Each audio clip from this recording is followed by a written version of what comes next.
Hi, Mani. Hi, Amne.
Hello.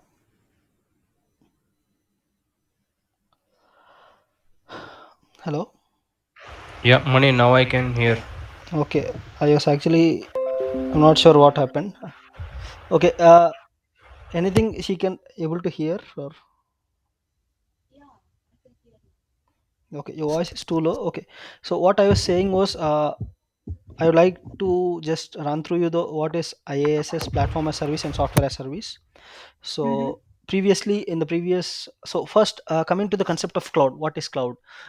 So typically, right? The software evolution, it started with the traditional model, whereas which is called standalone applications. So in the standalone application, the application which you're going to use, like all your .exe files which you install in your Windows machine, are coined as standalone applications, because you can only access it when you're in front of that particular machine. Like if you move outside and if you want to try accessing some software which is installed in a PC, you can't, because it is not available over internet. You can only and only access it there, right there. So that is standalone application, and the software evolution started there. And the disadvantage, as you know, was you cannot access it when you're outside your machine. And the problem with these softwares as well, right? It is OS dependent. Like Windows has .exe, Mac has another extension. So if you migrate your OS, you have to change your software. So it's not universal. Later on, if some other OS comes, you have to upgrade your software. So these are the initial hiccups people has towards the traditional software called standalone applications. So then came the internet around 2000s or 1990s. So with the introduction of www, people started hosting their applications in web, and they started developing web applications. And web applications are something which is generally hosted on servers like Tomcat, like WebLogic, WebSphere. So uh, web applications, the main advantage of web applications is it overcomes the disadvantage of your standalone applications. Like uh, you can access the application anywhere, any place. Not like your traditional model where you have to get into your PC to access the software. You can sit and you can access that website from any place, anywhere, provided you have a good internet connection. So that was the main advantage of the web applications. And now people started facing a problem with web applications, that they have to maintain these web applications, like load balancing, database management and all. So take a scenario. During some I've built my server, and like I have my server and I have hosted my software there for a max threshold of 1000 people. If 1001 request hits my server, it is beyond my capacity, and there is every chance that my server goes down. And you should have seen these around many times in some most common websites like IRCTC going down when Tatkal window opens. And some sites like movie booking sites, they go down when there is a peak, huge, like, and there's a huge load. And some football shows, like American, they generally follow NFL, National Football League. And when those tickets are hosted on a web on the company's website, the site reacts slow or it goes down. So people started facing these kinds of issues when they actually try to host the applications among their own servers. So then came the concept of cloud. So typically what happens in the cloud was, cloud is also a space where you host your application, but you will not be involved, or you'll not be taking the headache of maintaining those servers. Considering the same scenario where my 1001 request came, and my load or my server response has performance has been reduced. If the same has been hosted on a cloud, it would have worked, like, because the load balancing and everything else is being taken care by the cloud provider. Like he judges the load. He's the one who will be taking care of all the servers, database servers, load balancing and all. What you do was you just host your application there in the cloud. So AWS, Google, Rackspace are few familiar cloud providers in the sector of cloud computing. So so the main advantage of cloud computing is, you just host your application there in some cloud, based on your provider, and he's going to charge you based on your usage, like the RAM usage or the storage usage or whatever it might be. So the main advantage is you're not concerned about the load balancing and all this stuff, or the maintenance. He's the one who'll be handling all this stuff. All you do was you deploy your software there and make it work. So the cloud computing services, it is mainly categorized into three parts: infrastructure as a service, platform as a service, and software as a service. So infrastructure as a service is what minimum infrastructure you need to host a web application. You need a machine like PC. In cloud computing, we call it as virtual machine because you don't know where it is exactly sitting. It's, although it's a computer, it sits elsewhere, which you don't know. So that's the reason you call it as a virtual machine. And some RAM, some storage. So all these are bare minimum infrastructure that requires people to host an app over internet. So if someone is providing these set of resources like OS, RAM, some virtual machine and all these kind of stuff, they are called infrastructure providers. So AWS, Google, and Rackspace are the famous infrastructure providers again, because AWS is largely known for its S3 bucket, where people store their files, huge chunk of files there. And Google Cloud, you also know, you have something called Drive, right? So you'll be storing large amount of files and your photos and data there. So even that was a infrastructure driven. And coming to the platform as a service, platform is nothing but some pre-built software which acts like a template for everyone, and people built upon it to develop their software. Like, you have a blueprint before you build a house. Like, someone has already pre-built some structure of the house, and you'll modify it based on your taste. Like, this is how my tiles look, this is how my rooms look, like that. Platform as a service acts similar like that. Like, some providers, they give you some template of the software, and you customize that software based on your need and based on your software. That's how platform as a service works. And Salesforce is a best example of platform as a service, where in Salesforce gives you some set of objects you require to deal with your CRM. You can use those objects, or you may ignore them and customize your own logic based on your requirement. That's how platform as a service in Salesforce works. And software as a service is nothing but, it's a regular softwares you use over internet, like your Facebook, your Gmail, Instagram, which you're trying to access online, right? All this comes as a software as service. They are not considered as platform as service because you don't want to customize that, and neither they do allow you to customize it. You just access the software as per your need, close it up, that's it. So your Facebook, Gmail, and Twitter, everything, these comes under software as a service or cloud. So these are just the kinds of cloud computing services that's been provided. And next comes the concept of clouds. So there is public cloud, there is private cloud, and there is hybrid cloud. What is public cloud? Public cloud is something which is accessible by everyone. Say if you're trying to deliver a software which is universally, if you want it to be accessed, so you can host it on a public cloud, because you want everyone else to access and use your software.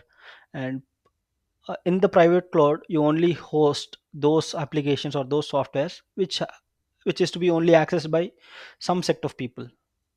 So as the name suggests, that is how the private cloud works. And hybrid cloud, as the name suggests, it works partly on the public cloud model and private cloud model. So a cloud which has both the features of public and private cloud, it is called hybrid cloud. You good till here? No questions or any questions here? No, I'm good. Okay. So this slide just tells you what public cloud, private, and hybrid is. And this is something which I've been telling you initially. So how the traditional technology or standalone applications or the web applications works. When you typically work with your web applications before the inception of cloud, you see, it involves a lot of manpower, because someone needs to develop, someone needs to test, someone needs to maintain the servers, be it be database servers or be it be the application servers. and some suddenly sometime the server goes down and the people has to wake up midnights and they have to relaunch it because of some weird reasons.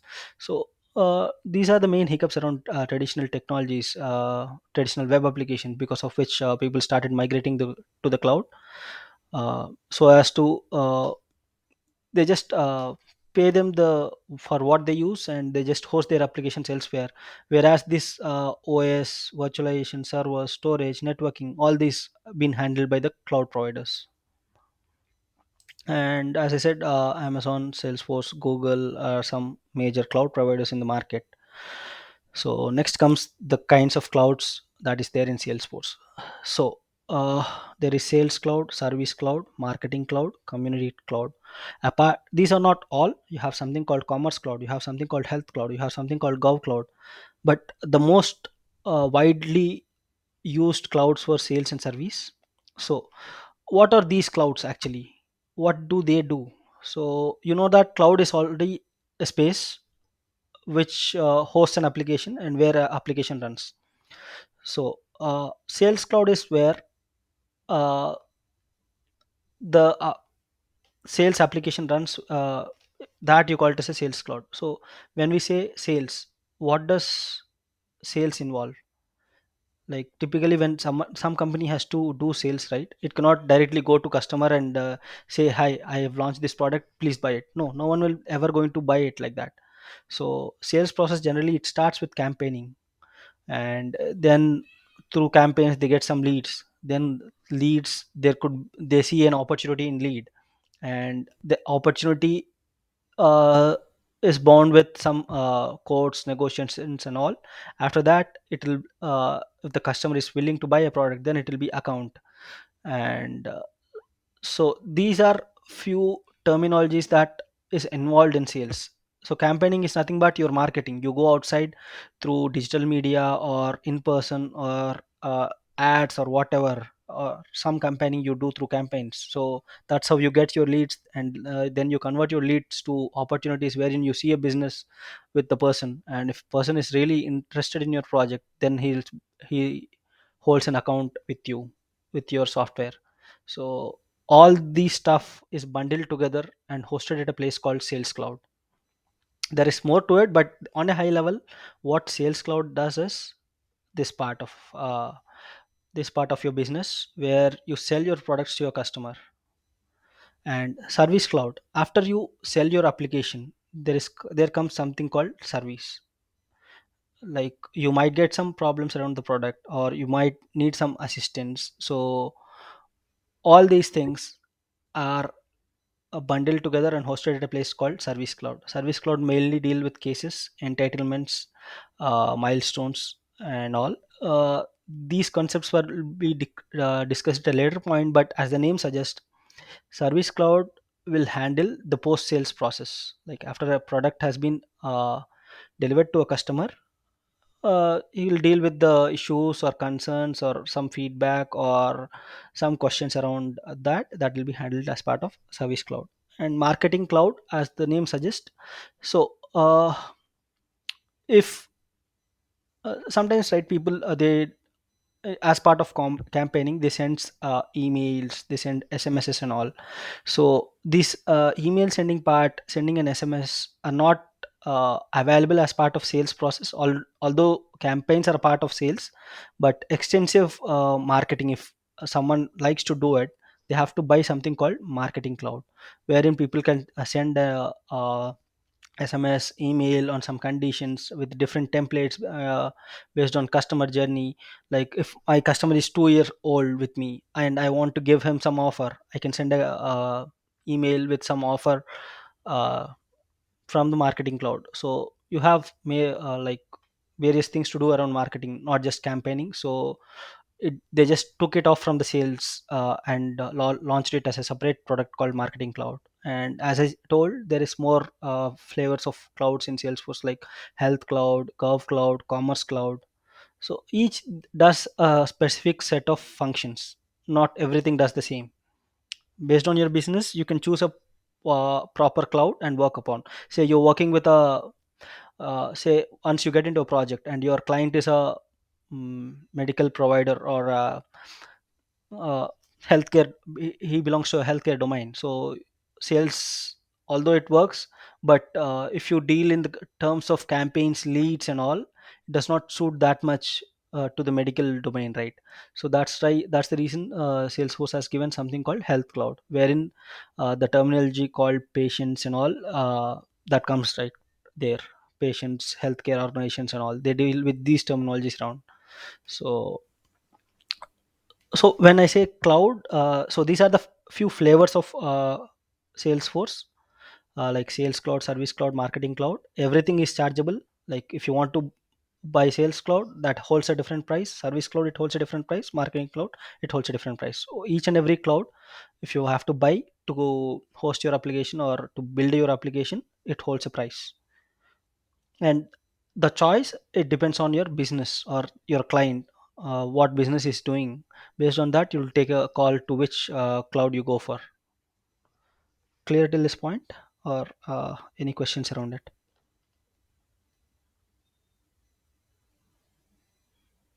Any questions? No, no. Okay. So then comes so now, assume your client now, you've done with your training, you're going to join a project who's doing a business with okay, who is doing a business of electronics, like Bajaj Electronics, or Crompton Greaves, or someone who is selling some vehicles like BMW or someone else. So your client is trying to sell something. So what cloud you prefer? Obviously go for Sales Cloud, because he's trying to sell something, and want to hold some relationship with customer. You go for Sales Cloud. And if he also wants to uh, track services as well to the customer, like if a customer has some issues, the case has to be raised and followed up, you go with a combination of sales and service. Like it's not like if you take Sales Cloud you cannot take Service Cloud. You can take a combination of both Sales and Service Cloud, if your client a business really wants both.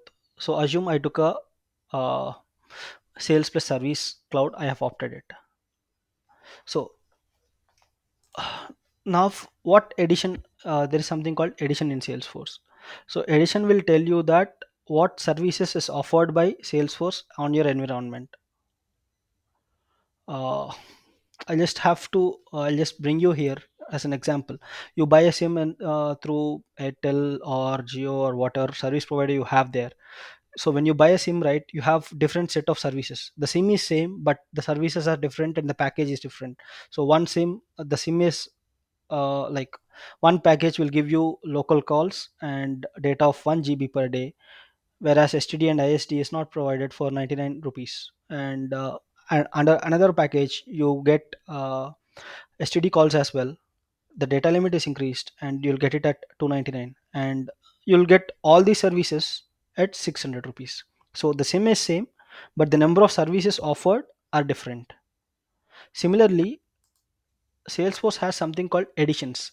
So although it provides the sales process or the sales related functionality to you, it will limit whatever it provides based on the edition you choose. So there are various editions around sales, like Lightning Essentials and Lightning Professional, Lightning Enterprise Edition, and Lightning Unlimited Edition. So these are the four kinds of editions Salesforce has. So the editions are same, and it works with a combination of sales, service, marketing and all. So what does the Lightning Essentials do? This edition is designed for organizations who need access to the basic CRM application with max of 5 users. So if you are dealing with only a set of 5 users, then Lightning Essentials is the right choice of edition you can make. And Lightning Professional, you have more set of users and more functionality you can access. And Lightning Enterprise Edition, you'll get a different set of functionalities offered to you as part of the this edition. And Unlimited Edition, you'll get more functionalities like 24 by 7 support. So who will be giving this support? Salesforce is the one who will be giving you support in case you have any issues while you're working with the software. whereas this particular support is not available in this particular edition. So what does the edition say you? Basically it tells you that the number of services they offer you based on the package, similar to what you have seen here. Based on what you pay, it is offering you more service. Similarly, edition will give you more services based on the kind of package you choose. So most of the time, the applications we are going to work with the clients are either with enterprise edition or with unlimited edition, because they'll be generally dealing with large set of users, and they require more services from Salesforce. So that's the reason they opt for either unlimited edition or enterprise edition. I'll just show you where you could see your edition in Salesforce, but it's too early to show you, so I'm just holding you back here. So any confusion around what an edition is? No questions? Yeah, can you explain me again about editions? So so you're okay with this concept of mobile provider where it offers some set of services, right? Yes, yes, I'm Okay, good. 99 is a package, 299 is a package, 599 is a package where it offers you some set of service based on the plan you choose. Similarly, these are just correlate it with the this one: Lightning Unlimited Edition, Lightning Enterprise Edition, Lightning Professional Edition. So these editions are nothing but plans which Salesforce is offering you with in combination with Salesforce. Okay, you took Salesforce, sorry, Sales Cloud for your business, but what services you want apart as part of this? Like some softwares or some places, right? Or some hotel, if you go, if you took a membership to that hotel, right, you'll get some premium services, and for that premium services you'll be charged annually some x number of amount. Similarly, these are some set of services Salesforce is offering you. So for if you took Lightning Professional Edition, it offers you these services. Lightning Enterprise, it offers you this, and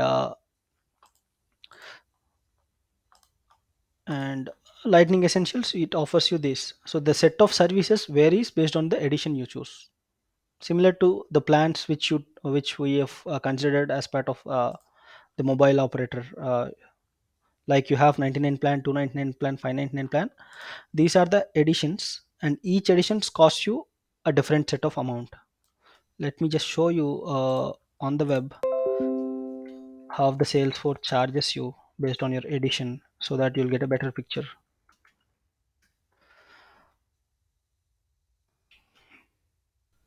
See, I've chosen Sales Cloud. Okay, Essentials, Professional, Enterprise, Unlimited. These are all editions. Okay, so if you took Sales Cloud and if you're going to opt for this Essential edition, it will be charging $25 per user per month. Professional will be charged $75, Enterprise 150, and Unlimited it will be 300. And these are the set of services it's going to provide as per each and every edition. If you could see, Essentials has all these services were missing, and whereas Unlimited has all these. So based on the price you're going to pay him per month, it is offering you different set of services. Okay, or any confusion around? Yes, I'm good now. Okay, so similarly, if you took if you're going to opt for Service Cloud, per month, per edition, they'll, based on the edition you choose, per user they'll be charging you differently. And Marketing Cloud, it has some different numbers, so each and everything has a different number. And as I told you before, the most widely used around editions were Enterprise editions and Unlimited edition. These are the two editions which is most widely used in the market, where people opt for these and they start using it, because people love to have this feature called 24 by 7, because they might get an issue in Salesforce at any time, and they cannot wait all over till tomorrow, or they can drop an email and forget, because clients don't have that time, they lose their business. So that's the reason people generally either go for this or this, because they can have more number of services, and like they can have some better contact with Salesforce. So that's the reason they opt for these two packages. So getting back to, then comes the concept of sandbox. So Assume you have took Sales Cloud because your company is BMW Motors, and they're trying to sell their products to the customers. So you took Salesforce, and you went for this edition called Unlimited because you wanted 24 by 7 of support of Salesforce. You wanted these set of services as well, so you went for Unlimited edition. Great. So when you and you know your user base is typically 10 or 20 members will be accessing this application internally. Like external like when I say internal and external, as a employee, 10, only 10 or 20 would be dealing with the application. Although the number of persons who will be buying BMW cars from your site is in thousands of numbers, but the persons who will be dealing with the data inside your company is only 10 to 20 people, not 1,000 people will be working around it, right? Like if you just take an example of something, the people who manage in a software is in less number than the people use it. Like if Facebook is developed by few hundreds of people, the people who will be using Facebook is in lakhs. So the people who are actually developing it, maintaining it, and everything are called internal to Facebook. Who are actual employees of Facebook, they are called internal, and who are actually using the product or the customers are called external to the application. Similarly, uh, your user base, you'll be taking it only for your internal employees, which is 10 members. So you took Unlimited edition, and you're trying to buy Sales Cloud for 10 members. So this is 300 you'll be paying per user per month. You have 10 users, it will be multiplied by the this many number of amount. So you took this. Now now comes the concept of sandbox. When you buy this edition along with Sales Cloud, right, they'll be giving something called a production org. A production org is the actual application which end user is going to use it. When uh, when you say end user, all your internal employees are going to access this application after the product is built. Before that, we developers would be using it for our build purpose, testing purpose, and all. Confused or okay? Yes, yes. Okay. So you like you cannot directly walk on some place where the end user is going to use it, because you need a different place to develop, you need a different place to test, and you finally, if the test passes, you'll be hosting and giving it to an end user. Like in the traditional applications or traditional mode, you have something called developer, uh, SIT, UAT, production. These are the environments people speak about. So developer environment, testing environment, user acceptance testing environment, and production. Actually, the production is an environment where your actual clients would be dealing with. The developer edition, testing edition, and UAT version of the applications were being used by we developers and testers. Like you develop in your developer sandbox, and you push it to your testing sandbox or integration sandbox, and in the user UAT sandbox, they'll be users would be testing it before pre-launch, and they'll be actually working on the production sandbox. Okay. So uh, so when you buy the Sales Cloud with some edition, right, Salesforce will give you a production org, and from production org, you will be spinning some orgs called sandboxes. A sandbox is nothing but uh, see, typically when you used to write your exams, right, uh, particularly max exams, you don't do your calculation directly on your answer sheet. You have take some scratch paper out, you do your calculations first, and if those tally, right, you actually put them back to the paper. So the sandboxes are something very similar. So these are the places where people work. They get some bugs, they get some issues, they get some flaws, they'll correct it out before they actually move their changes to the actual user environment.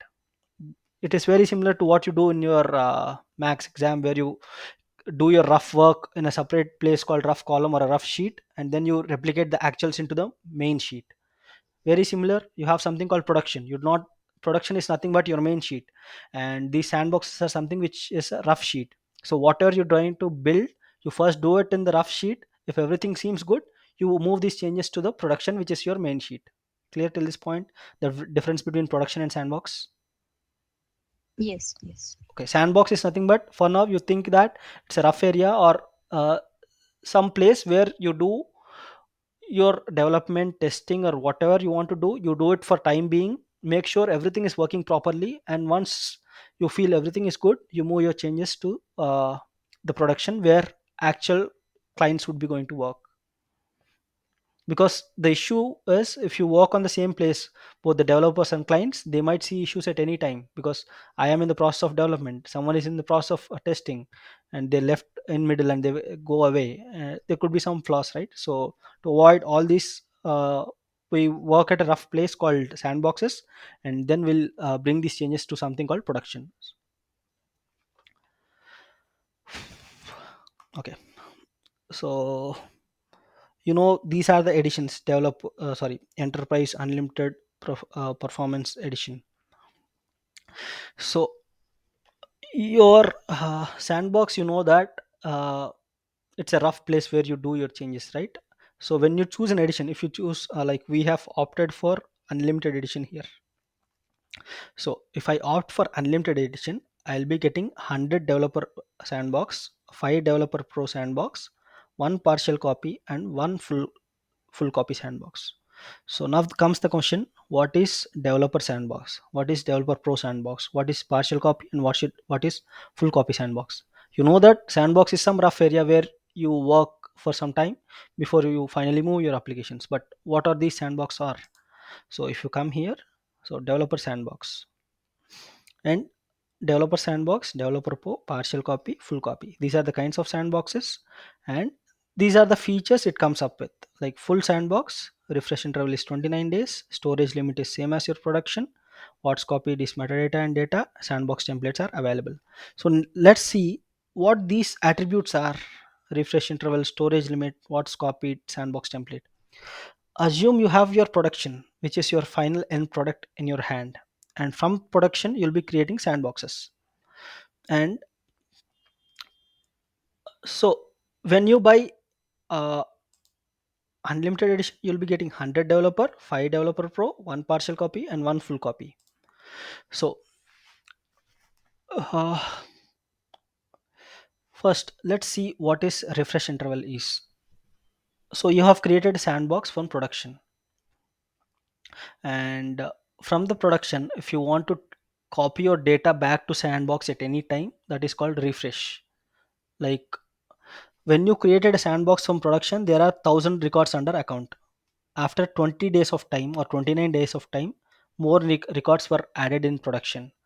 And there is some data gap between your sandbox and production, right? Because earlier when you created a sandbox, it's only 1000 account records in the production. So 1000 records came into the sandbox. But later, after 20 or 30 days, there are 3000 records, and you have to some way sync back this number of records from production to sandbox. So how do you do this? It is through refresh. So from a higher environment to lower environment, if you want to bring some changes, you call it as refreshing. And from lower environment to higher environment, if you want to push your changes, it is called deployment. Like as I said, you'll be working in some of these rough areas, right? If you want to move your rough changes after it looks good to you to your main place, that is called deployment. Deployment is nothing but you move your fully tested and functional changes to a right place, which is called production. That is called deployment. And from the production, if you want to bring back some data or some latest changes, right, that is called refresh. Any confusion around this? Because these terms are very important. No. Okay, so when you have your production, right, each and every edition, it comes up with some number of these sandboxes. Like this comes up with 100, this comes up with 25. But how does that differ, or what should you choose? So full copy, partial copy, developer pro, developer sandbox. So it differs with the main difference was storage limit and refresh interval. When you create a full sandbox, right, it holds the same data as your production. So full sandbox, you'll be typically opting for UAT environments where your end users would test your sandbox before you deploy or move your changes to production. Because see, you have developed something and it looked very good to you, but end of the day, it should seems good to the client, not to you. From your point, you have developed it, but once you moved the application, he started doing the business and he realized that that's not he expects out of you. So that gap shouldn't come, right? So typically he has to test your development somewhere before the changes actually come to the production. So that is something which we call it as full copy sandbox or UAT, where uh, the end users would be going to test your application here in a full copy before your changes are in production. So it's just a precautionary step not to have any adverse effects. They'll just test your changes here out, and even once they feel confident about your what you have developed, they'll allow your changes to production. So full copy, as the name suggests, it will bring all the data and metadata from production. So there is two terms, data and metadata. So what is data? Data is your actual records, and metadata is data about data, which is nothing but all your objects and columns in the object. You're aware of any databases or some database terminologies like accounts table, employee table, and all? I can relate these out with that. No. Okay, how can I say it? Okay, you're aware of Excel, right? You are Yes. okay. Yes.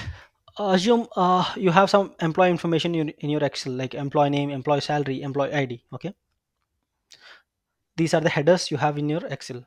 And employee name XYZ, employee salary 10,000, and employee ID 1234, and another row another data, another row another data.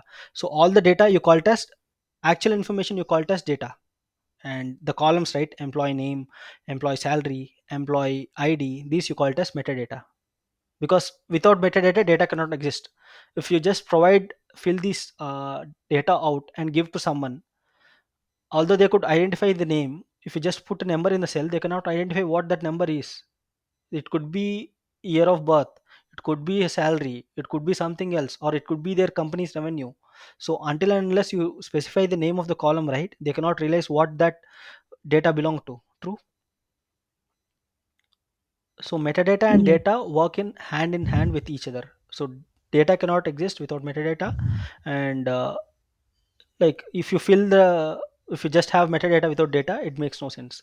So metadata is something like attributes of something, and data is actual notation of that. Any confusion around metadata and data? No. Good. Okay, so you have some data in your production, and full copy will get you all the data and metadata, whereas partial copy will get will you'll only get metadata and some records. If you have 1,000 records in production, you'll get only 500. And developer pro, only you get metadata, and developer also you get only metadata when you create a developer sandbox from your production.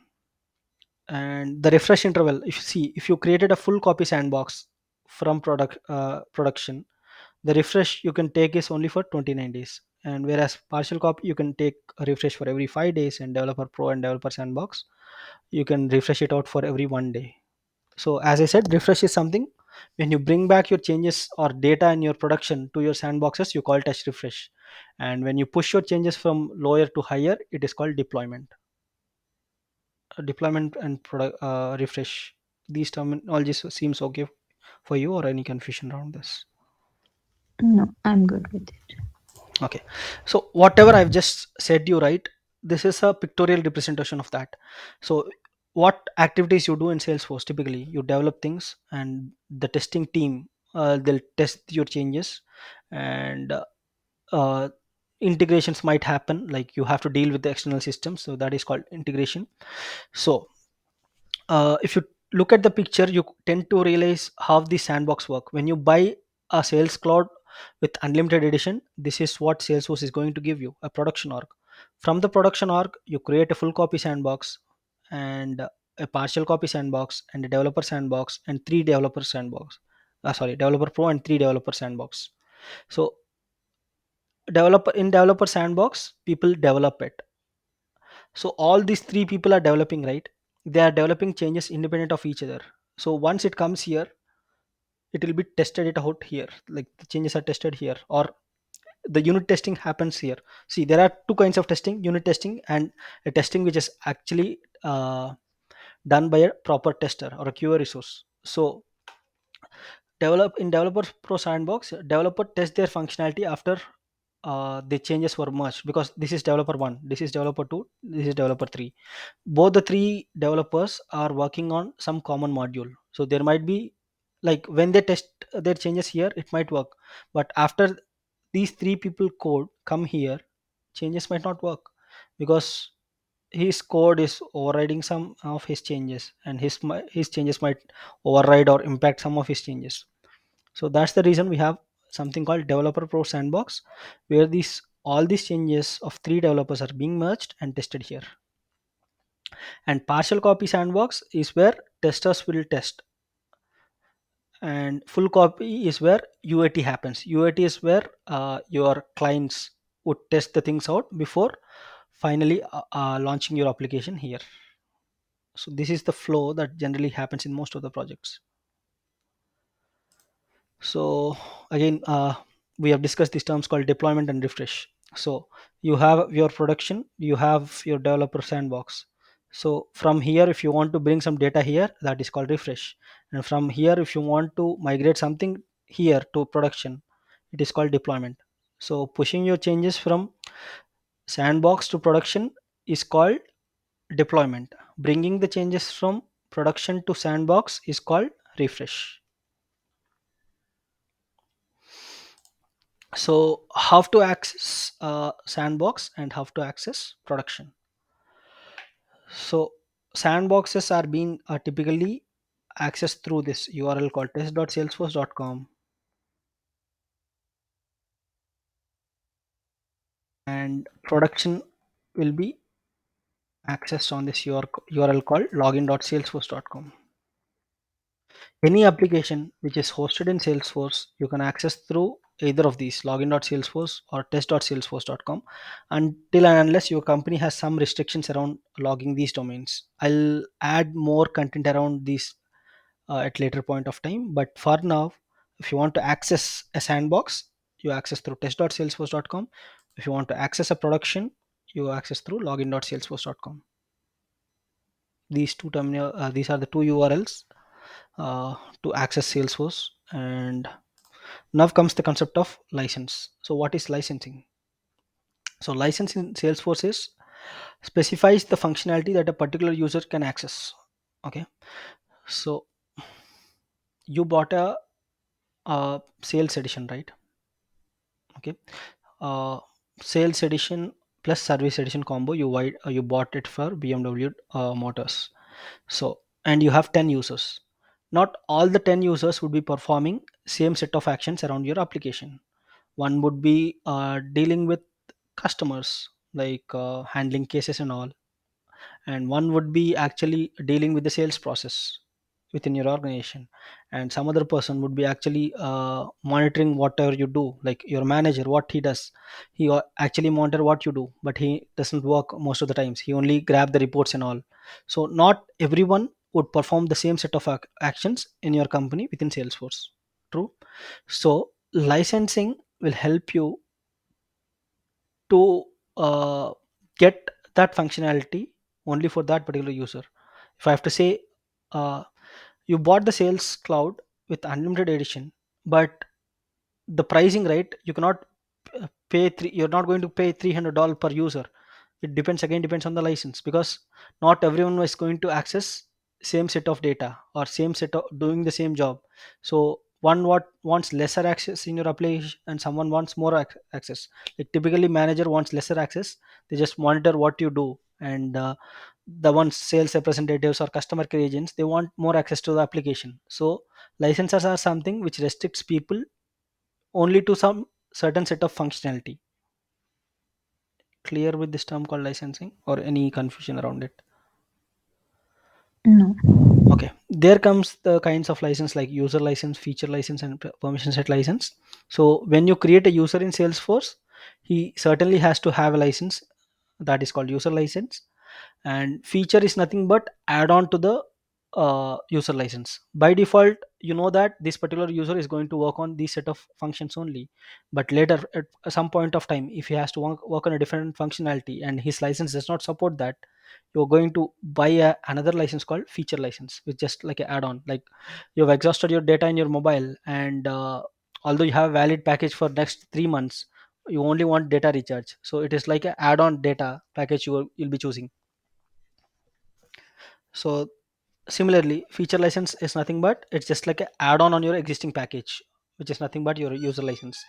And permission set license is also like an add-on where you would like to just give an add-on functionality to the user license, existing user license. But the scope of permission set license is very less when compared to this one, user license. uh, any doubts around user feature and permission set license? No. Okay, so this is just a diagram which shows that how the licensing would work. CRM is nothing but, assume for now, CRM is nothing but Salesforce. We call it as a CRM. In CRM, you'll be doing your sales, service, or whatever. Okay. There are different types of license like Salesforce license, community license, chatter license, and sales platform. So there is a user called Sam who will be dealing with all these four modules. So he will be granted Salesforce license. There is one person who will be dealing with only this module, so he'll be given only community license. And there is another person who will be dealing with only this module, he'll be given chatter license. And these three modules who will work with, we will give only that license to him. So licensing is nothing but based on what functions you do, functions one does in an application, you limit people to only to that scope, so that uh, you'll unnecessarily not uh, exceed your budget. Like, see, his functions was only to do this particular work on this particular module. If you give him this particular license to him, right, although he have access to this particular module, these three access to these three modules are a waste of him, because he has no knowledge around these three modules. And the other problem was this license cost is different and this license cost is different, so you're paying more for him for something he's not using, which you don't want. So each and every license, since it comes to a cost based on user's function, what he's going to do in Salesforce, you limit his access through licensing. If you feel it's too much for today, I'll pause here. Or else I'll just go to the next slide. Yeah, I'm good. If you want to continue, you can Okay. continue. But So sometime. okay, I'll just take 10 more minutes of you and I'll just stop for the day. So Yeah. Salesforce, we call it as a multi-tenant architecture. So if you see the diagram, you'll just come to an idea. It's an apartment, and you own a flat in the apartment, and all the resources belonging to an apartment like power, water, and maintenance will be paid by everyone. It's not like you don't want to pay maintenance and rest of everyone pays for you. No, when you are living in a community, you'll be sharing resources like water and all, like, right. So even Salesforce is a multi see even Salesforce works in multi-tenant architecture. So what is multi-tenant architecture? So Salesforce is a cloud. It is not just hosting your application, it has lot more applications other than yours. So since you're working, like, you are sharing the space with everyone else in the cloud, Salesforce was coined as multi-tenant architecture. In the apartment, you're trying to share power, water, building, and maintenance fee. What will you share in the cloud? You'll be sharing your RAM, you'll be sharing your storage, you'll be sharing your networking resource and all. So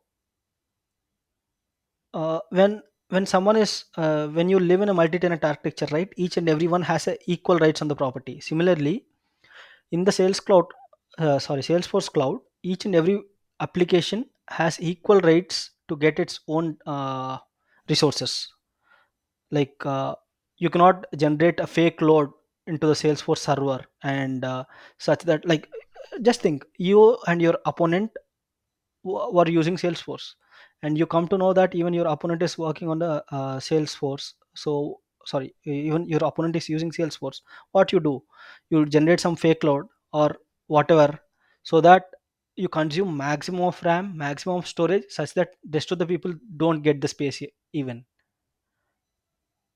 So that should not be the case, right? Because you cannot monopolize the resources. Everyone has equal share in, like everyone has an equal share in the apartment, everyone has equal share to the resources in the sales force.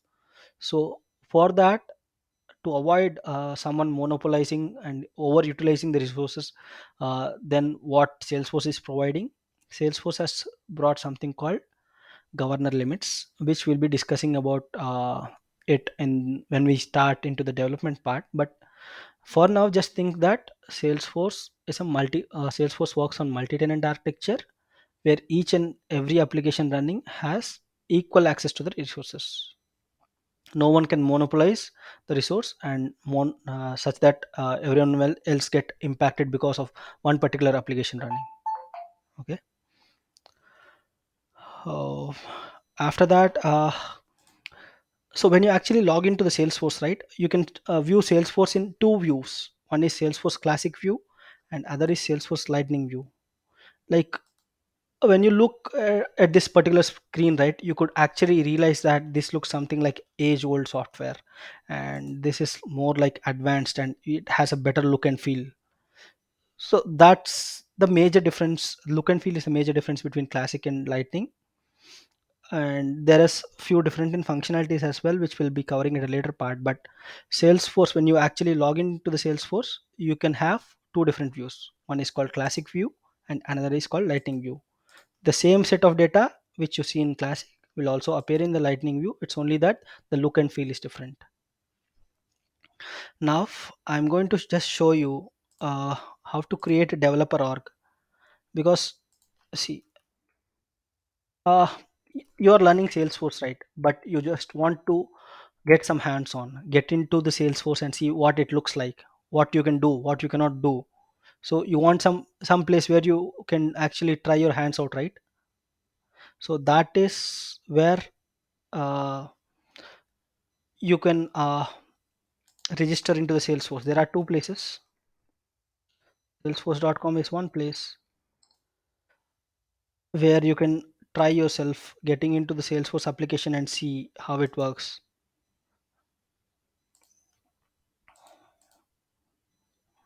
Either you can create an account here, giving all your details, and get into the Salesforce and see how it looks like. But the issue around here was it's a trial, means you only get a 30-day period. After that, you cannot log into the system.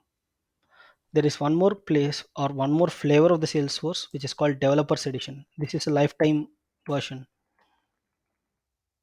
If you just sign up here, you can have access to the Salesforce application through your lifetime with some limited functionality. This has more enhanced functionality. That's the reason they're giving only 30-day trial. But in the Developers Edition, you'll be just having more access when compared to this trial edition. This is lifetime access. So now just present your screen, just try registering here, and I'll just lead you through the steps so that you can have first glimpse at how the Salesforce looks like. Is it okay if you, like, you want to try it now or you'll take this later? I think I have tried one thing using YouTube. Okay, is Let me it show you that. okay? I'll stop my Yeah, I presentation. have, I mean, like, I have registered everything.